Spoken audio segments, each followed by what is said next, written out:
नमस्कार दोस्तों, आप मुझे पहचान गए होंगे। मैं सीमा शर्मा मेरे YouTube चैनल ज्ञान चलते चलते के माध्यम से क्लास 12 की हिंदी की पाठ्य पुस्तक आरोह भाग 2 के काव्य खंड 10th चैप्टर की कविता छोटा मेरा खेत और बगुलों के पंख की व्याख्या के ऊपर चर्चा करूँगी। तो आइए दोस्तों शुरू करते हैं। दोस्तों, छोटा मेरा खेत और बगुलों के पंख उमाशंकर जोशी जी द्वारा ही रचित है। इनका जन्म 1911 में गुजरात में हुआ था और इनकी मृत्यु 1988 में हुई थी। यहाँ प्रस्तुत कविता छोटा मेरा खेत खेती के रूपक में कवि कर्म के हर चरण को बांधने की कोशिश के रूप में पढ़ी जा सकती है। कागज का पन्ना जिस पे रचना शब्दबद्ध होती है, कवि को एक चकोर खेत की तरह लगता है। इस खेत में किसी उधड़ बूंद अर्थात भावनात्मक आंधी से होगा के प्रभाव से किसी क्षण एक बीज बोया जाता है। यह बीज रचना, विचार, अभिव्यक्ति का हो सकता है।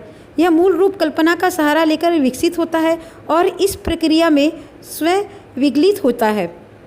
उससे शब्दों के अंकुर निकलते हैं और अंततः कृति एक पूर्ण स्वरूप ग्रहण करती है, जो कृषि कर्म के लिहाज से पुष्पित पल्लवित होने की स्थिति है। साहित्यिक कृति से जो अलौकिक रस धारा फूटती है, वह क्षण में होने वाली रूपाई का ही परिणाम है, पर हर रस धारा अनंत काल तक चलने नहीं होती। साहित्य कालजयी होता है, पाठकों द्वारा असंख्य बार पढ़ा जाता है। खेत में पैदा होने वाला अन्न कुछ समय के बाद समाप्त हो जाता है, किंतु साहित्य का रस कभी नहीं समाप्त होता। आइए दोस्तों शुरू करते हैं कविता। छोटा मेरा खेत चकोना, कागज का एक पन्ना, कोई अंधड़ कहीं से आया, क्षण का बीज वहाँ बोया गया, कल्पना के रसायनों का पी बीज गल गया निशेष, शब्द के अंकुर फूटे, पल्लव पुष्पों से निर्मित हुआ विशेष। संदर्भ: प्रस्तुत काव्यांश हमारी पाठ्य पुस्तक आरोह भाग 2 में संकलित उमाशंकर जोशी जी द्वारा रचित छोटा मेरा खेत शीर्षक से। प्रसंग: प्रस्तुत कविता के माध्यम से कवि ने इन पंक्तियों में खेती के रूपकों अर्थात बीज बोने, अंकुरित होने, फलने फूलने अतः फसल कटने का वर्णन करते हुए कवि कहता है कि कोई भी रचना ठीक खेती की फसल की तरह ही होती है। व्याख्या: कवि कहता है, मैं भी एक प्रकार का किसान हूँ। कागज का एक पन्ना मेरे लिए छोटे से चकोर खेत के समान है। अंतर इतना ही है कि किसान ज़मीन पे कुछ बोता है और मैं कागज़ के पन्ने पर अपनी भावनाओं को उकेरता हूँ। जिस प्रकार किसान धरती पर फसल उगाने के लिए कोई बीज उगाता है, उसी प्रकार मेरे मन में अचानक आंधी के समान कोई भाव रूपी बीज न जाने कहाँ से आ गया। यह भाव रूपी बीज मेरे मन रूपी खेत में अचानक बोया गया, अर्थात कोई भावना आ गई, वह बोई गई। अब वो भावना को अलंकार, छंद के माध्यम से सुसज्जित करके कवि ने उस चकोर पन्ना जो खेत रूपी था, उसमें धीरे धीरे जैसे बीज बोया जाता है, उसके बाद उसमें फसल उगती है ना, वैसे ही मन में भावना तो आ गई कवि के, बीज बोया गया और अब छंद अलंकार के माध्यम से उसमें फसल उगाना, पानी देना, ये सब अलंकार से सुसज्जित करने लग गए कवि। और जिस तरह बीज गल जाता है और फसल उगने लगती है और थोड़ा थोड़ा पौधा सा उग जाता है, उसी तरह जैसे ही कवि ने अपने मन के भाव को अलंकार, छंद, काव्य सौंदर्य के माध्यम सुसज्जित करके पन्ने पर उकाड़ना शुरू किया, वह एक कविता का रूप ले ली और बहुत ही सुंदर कविता बनके तैयार हो गई। अर्थात इसे हम इस तरह से लिखेंगे। कवि कहता है कि उसे कागज का पन्ना एक चकोर खेत की तरह लगता है। उसके मन में कोई भावनात्मक आवेग उमड़ता है। वह उसके खेत में अर्थात उस कागज के पन्ने में विचार का बीज बोकर चला गया। यह विचार का बीज कल्पना के सभी सहायक पदार्थों को पी गया तथा इन पदार्थों से कवि का अहम समाप्त हो गया।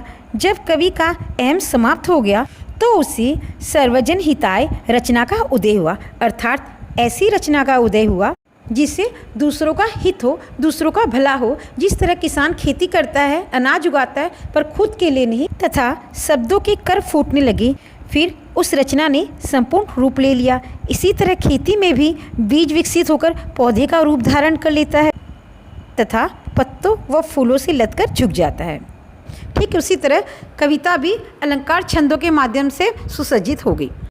झूमने लगे फल, रस अलौकिक, अमृत धाराएं फूटती, रोपाई क्षण की, कटाई अंतता की, लूटते रहने से जरा भी नहीं कम होती, रस का अक्षय पात्र सदा का, छोटा मेरा खेत चकोना। प्रसंग: प्रस्तुत पंक्ति के माध्यम से कवि ने खेत के माध्यम से कवि कर्म का सुंदर चित्रण किया है। व्याख्या।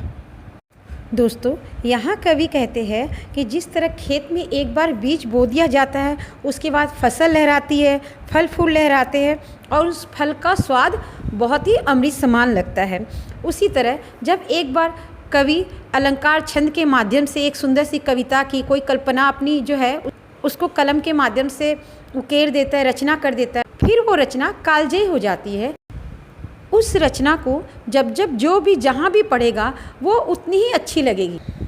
अर्थात कविता में ऐसा रस होता है जिसका पात्र कभी भी खाली नहीं होता है। एक बार लिखे जाने के बाद वह कविता ऐसे सुगंधित फूल के समान हो जाती है जिसकी खुशबू कभी भी कम नहीं होती। कवि इस रस को जितना लुटाता है उतना ही बढ़ता रहता है।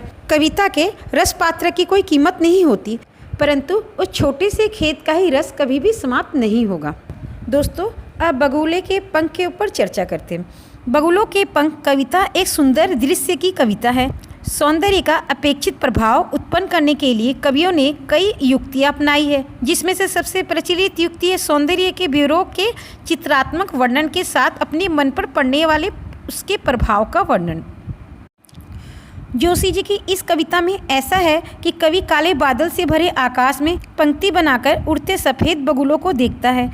वे कजरारे बादलों के ऊपर तैरती सांझ की श्वेत काया के समान प्रतीत होते हैं। यह दृश्य इतना मनमोहक है कि कवि सब कुछ भूलकर उसी में अटक सा रह जाता है। वह इस माया से अपने को बचाने की गुहार लगाता है। नभ में पाती बंधे बगुलों के पंख, चुराए लिए जाती वे मेरी आँखें, कजरारे बादलों की छाई नभ छाया, तैरती सांझ की सतेज श्वेत काया, होले होले जाती मुझे बांध निज माया से, उसे कोई तनिक रोक रखो, वह तो चुराए लिए जाती मेरी आँखें, नभ में पाती बंधी बगुलों की पाँखें। दोस्तों, इस कविता के माध्यम से जोशी जी कहते हैं सांझ के समय अंधेरा सा, हल्का अंधेरा सा छाया हुआ रहता है, तब वो देखते हैं कि बहुत सारे बगुले पंक्तिबद्ध होके जाते रहते। वो बगुले पंक्तिबद्ध होके जाते हैं तो कवि को इतना वो दृश्य मनमोहक लगता है कि कवि उस दृश्य में खो जाते हैं। सांझ के वो काले बादलों के ऊपर बगुले जब उड़ के जाते हैं तो ऐसा लगता है जैसे कोई सफ़ेद काया ऊपर से उड़ के जा रही हो। कवि को ऐसा लगता है कि कवि उस दृश्य को देखकर मंत्रमुग्ध हो गया है, उसमें खो गया है। कवि को ऐसा लग रहा है कि वो बगुले अपने साथ ही कवि की आंखें भी साथ लेके जा रहे हैं, उसको चुरा के लेके जा रहे हैं। इसीलिए कवि आह्वान करते हैं, गुहार लगाते हैं कि कोई मुझे बचा लो। प्रसंग। प्रस्तुत कविता बगुलों के पंख हमारी पाठ्य पुस्तक आरोह भाग 2 में संकलित है। इसके रचयिता उमाशंकर जोशी जी हैं। इस कविता में सौंदर्य की नई परिभाषा प्रस्तुत की गई है तथा मानव मन पर इसके प्रभाव को दर्शाया गया है। व्याख्या।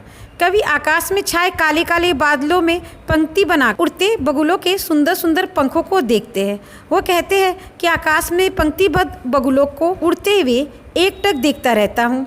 यह दृश्य ऐसा लगता है जैसे मेरी आँखों को चुरा ले जाएगा। काले काले बादलों की छाया नभ पर छाई हुई है। सायकाल चमकीली सफ़ेद काया उस पर तैरती हुई प्रतीत होती है। यह दृश्य इतना आकर्षक है कि अपने जादू से ये मुझे धीरे धीरे बांध ले रहा है। मैं उसमें खोता जा रहा हूँ।